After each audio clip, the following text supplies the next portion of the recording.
La mission du musée, c'est vraiment la conservation, l'étude et la mise en valeur des collections archéologiques, ainsi que la diffusion, dans le fond, de ces connaissances-là sur l'archéologie auprès du public par le biais d'expositions, puis également de programmes éducatifs, là, de divers programmes qu'on monte.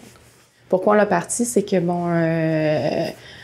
vers 2008 à peu près, on a fait une étude sur le patrimoine de la région. On voulait savoir c'était quoi nos forces, c'était quoi, qu'est-ce qu'on avait. Puis, fortement, l'archéologie est ressortie parce que, ici, à la Prairie, on est sur un arrondissement historique classé par le gouvernement, beaucoup en fonction aussi de son patrimoine archéologique. Oui, il y a un patrimoine bâti, oui, il y a toute l'histoire, mais il y a aussi beaucoup d'archéologie.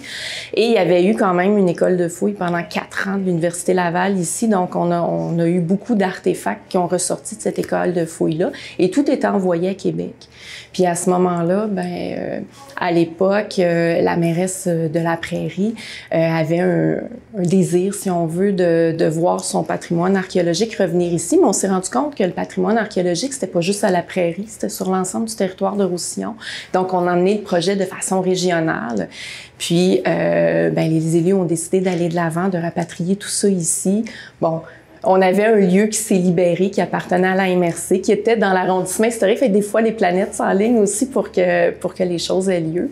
Donc, on a commencé à développer ce projet-là, qui a pris quand même 5 ans là, pour aller chercher le financement, pour travailler l'ensemble du projet.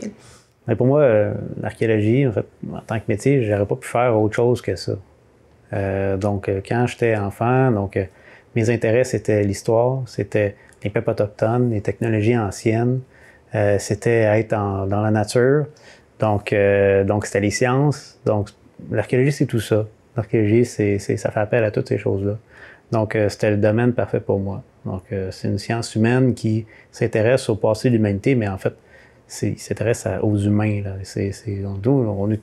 On étudie des objets, mais ce qu'on veut étudier, en fait, c'est les gens qui les ont laissés.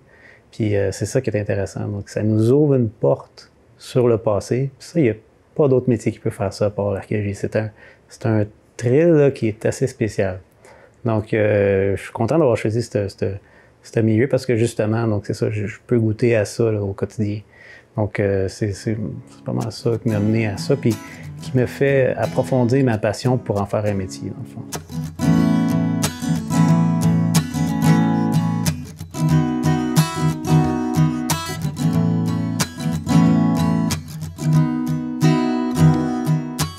Ici, au musée, on accueille des objets à tous les années. Là. Donc, des archéologues qui arrivent ici avec des caisses pleines d'objets. Donc, on en a plus de 200 000, là, puis tous les années, ils s'en rajoutent.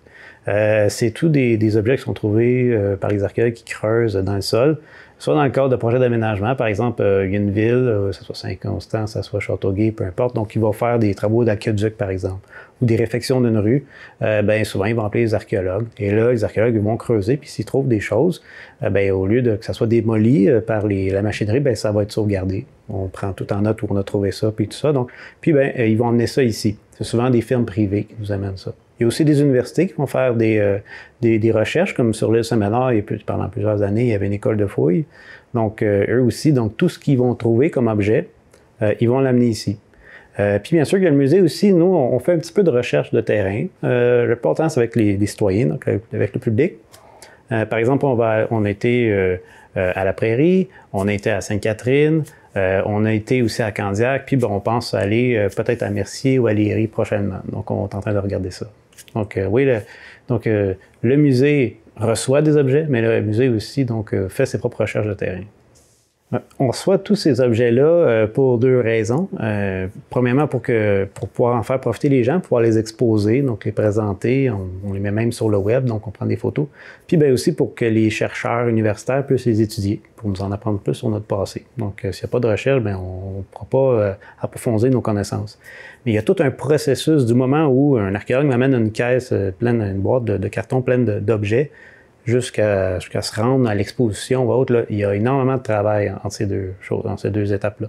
Donc, il faut tout inventorier ça. Il faut aller chercher dans les caisses qu'est-ce qu'il y a d'intéressant. Donc, il faut les documenter. Donc, il y a des spécialistes qui viennent pour les étudier. On va les prendre en photo. Donc, après ça, on va monter des textes, on va mettre ça sur le web, on va faire un gros catalogue avec ça. Puis, bien sûr, après ça aussi, ces objets-là, il faut qu'ils soient bien conservés. Donc, on va les mettre dans des supports adaptés. Donc, on va creuser dans une mousse. Donc, on va vraiment les rendre là, pour qu'ils puissent bien se soutenir. On va les mettre dans des conditions de conservation qui sont assez particulières aussi pour qu'ils se gardent le plus longtemps possible. Puis après ça, on va les storer. Donc, dans la tente, soit qu'ils soient exposés ou qu'ils soient étudiés par un chercheur.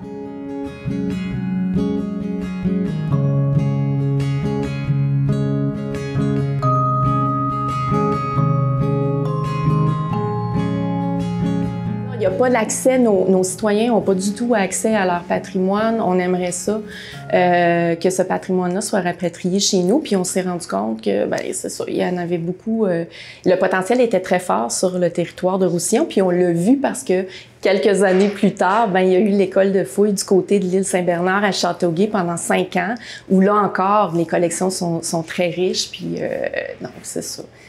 On a un territoire qui est extrêmement riche au niveau archéologique. C'est quelque chose qui nous définit, je pense.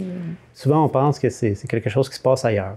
Hein? Ici au Québec, on dit « Ah, c'est l'archéologie. » Non, c'est l'Égypte, c'est les Grecs, les Romains, c'est les hommes des cavernes en France, c'est des choses comme ça.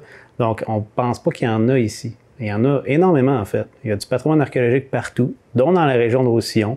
Donc, il y a beaucoup à faire. Les archéologues, ça fait déjà plusieurs décennies qui travaillent dans le coin, puis c'est presque inépuisable comme coin. Donc, il y a quelques endroits comme ça au Québec où on est aussi chanceux que dans Roussillon. Donc, c'est vraiment un endroit exceptionnel pour l'archéologie.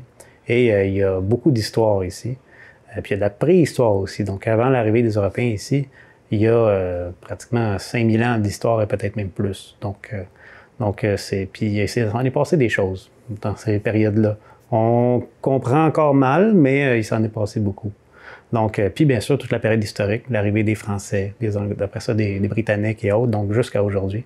Toute cette histoire-là, hein, donc c'est très riche. Puis ici au musée, c'est un peu de ça qu'on parle ici. Donc, on présente des objets, mais on présente en fait l'histoire des gens, à travers les millénaires qui ont occupé le territoire, donc jusqu'à aujourd'hui. Les gens, un peu partout, mais particulièrement ici au Québec, de tous les temps, ils s'établissaient près des cours d'eau. Là où, bien sûr, il y a de l'eau potable, mais aussi les cours d'eau, c'est une source d'alimentation. Il y a beaucoup d'animaux qui vont être attirés par ça. Puis aussi, c'est une source de communication. Donc, pour voyager, mais aussi pour recevoir de l'information, donc les gens qui voyagent, comme ça. Donc, ça a toujours été important au Québec, puis particulièrement dans la région aussi de Roussillon. Donc, il y a plusieurs rivières importantes. Il y a des portages aussi, comme entre la Prairie puis Saint-Jean-sur-Richelieu. Mais il y en a aussi, donc, quand on remonte la Châteauguay, donc vers différentes rivières qui mènent au lac Champlain. Donc, il y a des réseaux comme ça de circulation, puis partout sur le bord de ces rivières-là, il y a le potentiel pour qu'on trouve des vestiges autochtones anciens, des fois des centaines et milliers d'années, mais aussi les Français, quand ils sont arrivés, ils n'étaient pas fous. Hein? Ils ont été aux mêmes endroits que les Autochtones, qui étaient des bons endroits pour s'établir, là où ils savaient qu'il y avait du monde qui allait passer. Donc, la Paris, c'est ça, Châteauguay, c'est ça, Sainte-Catherine aussi, c'est la même chose. Donc, c'était des bons endroits où camper, c'est des bons endroits où s'établir. Puis aujourd'hui, c'est des bons endroits pour avoir des villes. Donc, c'est la même chose. Donc, c'est ça. Donc, c'est pour ça, en grande partie, qu'il y a beaucoup d'histoire ici.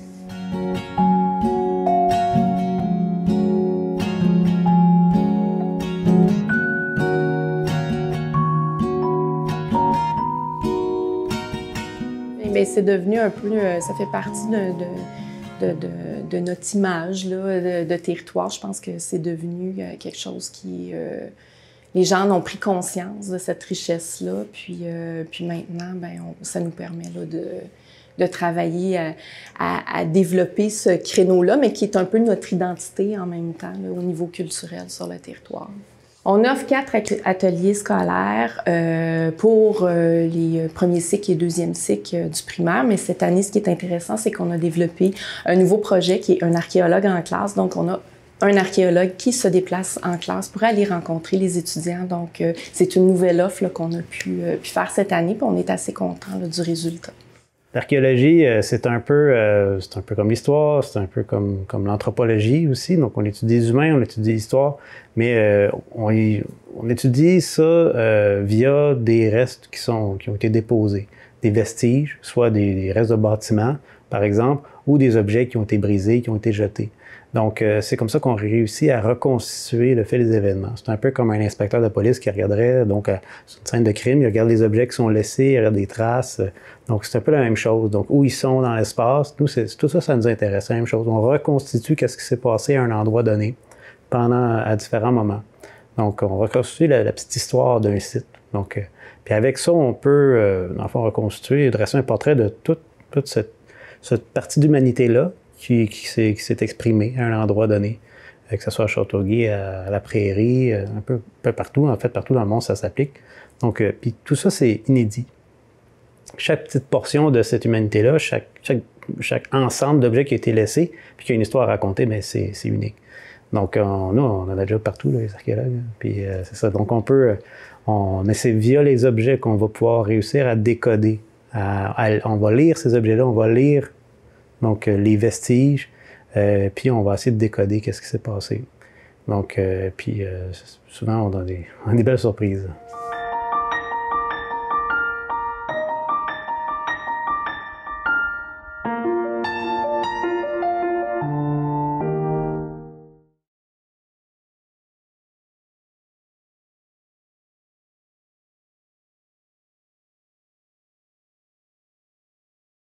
Non, le musée relève directement de la MRC, donc le financement est assuré majoritairement là, par les 11 municipalités qui composent la MRC de Roussillon.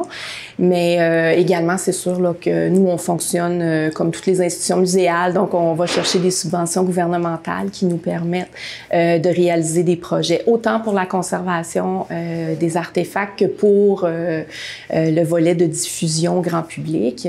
Puis, bien sûr, nos revenus autonomes de billetterie, d'activités spécialisées et d'activités nomades, parce que, comme je l'ai dit, on a une mission régionale, donc nous, on se déplace beaucoup sur le terrain, donc on offre aussi des activités à nos villes, à nos organismes sur le territoire. Ici, le musée, c'est vraiment un cas spécial. Donc, c'est un musée qui est financé par 11 municipalités, donc qui sont membres de la MRC de Roussillon. C'est un cas unique, c'est un cas qui est vraiment un modèle de réussite, puis on fait l'envie de plusieurs autres régions. Il y a plusieurs endroits où il pourrait y avoir un musée comme ici, que ce soit dans l'Estrie, en Abitibi, en Gaspésie, donc un peu partout au Québec, il pourrait y avoir donc par région un musée comme ici. C'est beaucoup de travail à mettre en place, mais on a montré que c'est possible, puis que ça peut être bien fait, puis que ça peut être au bénéfice de la communauté. Ici, ben, c'est ça, c'est le musée de la région ici. Hein. Puis c'est les gens de la communauté qui payent via leurs taxes en grande partie. Donc, il y a des argents qui vont venir de projets, de différents organismes subventionnaires, donc bien sûr d'autres moyens, mais c'est le musée de la communauté. Et ils se sont payés ce musée-là. Puis ben, c'est une réussite. C'est une réussite qui fait l'envie d'autres régions. Donc ça, c'est une espèce de cruche, donc qui était tout décoré. On a imprimé des images dessus. Tu vois ici, il y a un petit ange, donc il y a des trucs avec des feuilles. Ça, c'est un décor qu'on retrouve pas mal dans les années 1800, là, fin 1800, donc c'est quelque chose qu'on va retrouver. Donc, c'est une vaisselle qui était quand même de qualité. C'est des gens qui étaient en moyen qui avaient ça, généralement. Et on a beaucoup de chercheurs qui vont venir ici, qui sont intéressés par nos collections, qui sont assez spéciales. On a une collection assez extraordinaire pour le Québec. Là. On a vraiment une collection assez formidable pour eux, qui les intéresse souvent. Donc, ils vont nous contacter ici et des fois, ils vont venir voir ce qu'on a. Donc, ils font ce qu'on appelle, ils vont venir consulter les collections. Quand ils trouvent quelque chose d'intéressant, donc soit ils peuvent l'étudier sur place, mais la plupart du temps, ils vont faire un prêt. Donc, je vais donc avec eux faire une entente, puis ils vont ramener ça dans leur laboratoire universitaire pour les étudier pour 1 an, 2 ans, 3 ans. Puis après ça, ils nous les retournent. Donc, puis ils nous donnent tous les résultats de leur recherche. Donc, nous, on est gagnants là-dedans. Donc, c'est ça. Donc, souvent, c'est comme ça que ça se passe ici. Des fois aussi, on fait nos propres recherches, nous aussi. Donc, on peut, en partenariat avec l'Université de Montréal ou une autre université, on peut prendre des objets qu'il y a ici, puis, par exemple, aller dans les labos là-bas. Eux, ils ont des machines spéciales, ils ont toutes sortes d'installations, des microscopes qui valent des dizaines de milliers de dollars. Donc, nous, on n'a pas ces installations-là, mais on peut en profiter via des ententes de partenariat. Donc, les deux, ben, c'est ça, c'est un échange de procédés. Puis, ben, dans tout ça, on approfondit les connaissances. Puis, ben, il y a plein de chercheurs universitaires, mais surtout des étudiants, maîtrise, doctorat, donc qui peuvent acquérir de l'expérience comme ça, donc, puis qui viennent des experts, tranquillement. Donc, fait que nous, on participe à ça, on est bien contents. Les objets, par exemple, qui nous intéressaient il y a 30 ans, 40 ans, bien, en fait, c'est plus toujours les mêmes. Les recherches s'approfondissent, mais aussi, des fois, on découvre des nouvelles manières d'aborder les objets, des nouvelles techniques, donc des nouvelles méthodes d'analyse, par exemple, ou des nouveaux instruments, des machines qui nous permettent de savoir telle ou telle chose qu'on ne pouvait pas savoir avant. Donc, ça a beaucoup évolué dans les 20, 30 dernières années, là, vraiment, puis ça a continué d'évoluer. Qu'est-ce qui va nous intéresser dans 10 ans, dans 15 ans, dans 20 ans? On ne sait pas. La technologie va continuer d'évoluer, puis ben, nos moyens d'analyse aussi. Donc, souvent, on reçoit des courriels qui nous disent « Bon, mais je veux faire telle analyse. » Des fois, je connais même pas la méthode qui va être appliquée. Donc, ça, des fois, c'est tout nouveau. Donc, puis les archéologues qui me contactent pour faire ces analyses-là, ben c'est ça. Donc, eux, ils disposent d'installations qu'on n'a pas ici. Puis, ben ils vont tester cette méthode-là sur tel ou tel type d'objet. Les objets, ça peut être des fois des trucs que nous, on voyait comme anodins, que c'était bon, on sait ce que c'est, on sait ce que ça a à dire.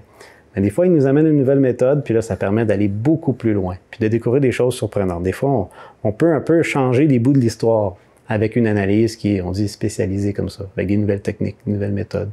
C'est arrivé quelques fois. Puis le musée aussi, des fois, on en a fait comme ça, donc en faisant des recherches sous un angle avec des instruments qu'on n'avait pas il y a 10-15 ans, mais on a pu comme ça remettre en question des choses qu'on pensait sur tel ou tel type d'objet, sur telle période, sur telle occupation. Donc, ça permet un peu de raffiner, d'approfondir, d'améliorer notre connaissance du passé de la région.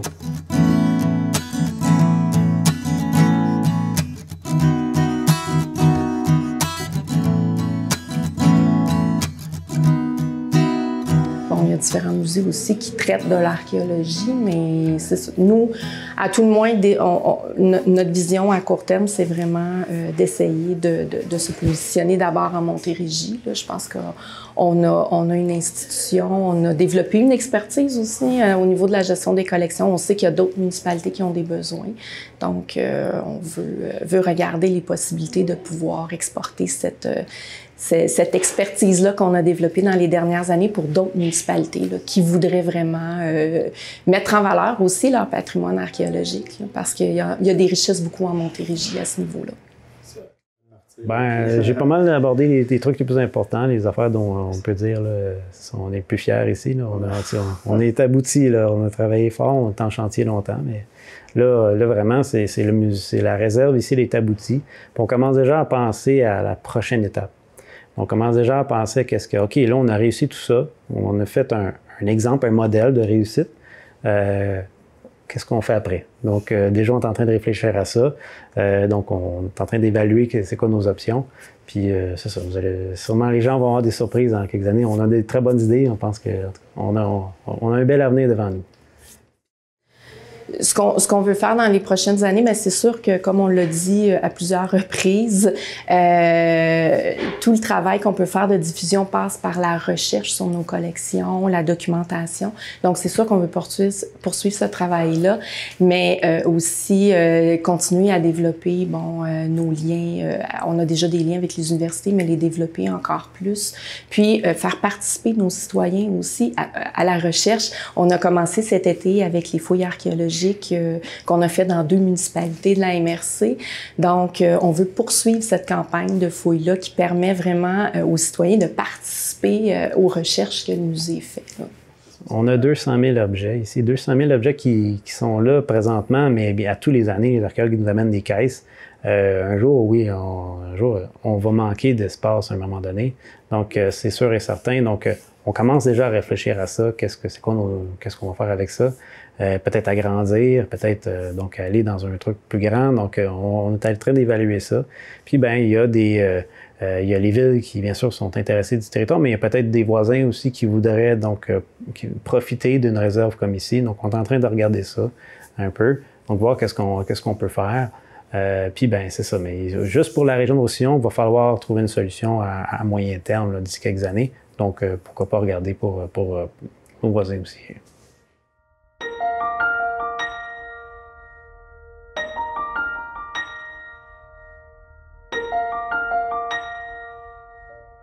C'est sûr que le musée a été inauguré en 2013. On est très jeune.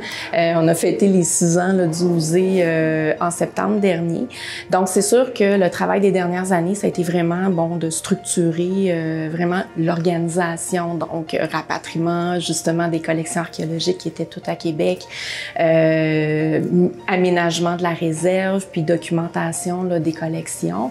Puis par la suite, c'était de monter également nos programmes éducatifs, puis de développer notre image de marque comme musée, parce que il faut se faire connaître, on est un nouveau produit culturel, tout ça.